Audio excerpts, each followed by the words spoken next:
Solve for 4 and 1/6. Oops, there we go. Divided by 1 and 2/3. I need to turn those mixed numbers into improper fractions. So I'm going to multiply 4 times 6 is 24, plus the 1 is 25. My denominator stays the same. And then I have 3 times 1 is 3, plus the 2 is going to be 5. So divided by 5 over 3. This is division, so I'm going to keep, change, and flip. 25/6 stays the same. The division changes to multiplication, and I'll flip over my second fraction. Now looking here, I can do quite a bit of simplifying, but I'll go ahead and multiply across. 25 times 3 is going to be 75. 6 times 5 is going to be 30.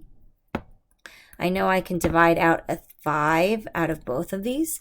When I divide out a 5, 75 divided by 5 is 15. 30 divided by 5 is going to be 6. Then I can divide out 3 out of both of those. 15 divided by 3 is 5. 6 divided by 3 is 2. That can't be simplified anymore. There are no more common factors, but I do have an improper fraction, and I cannot leave that as my answer, so I'm going to pull that into a division house.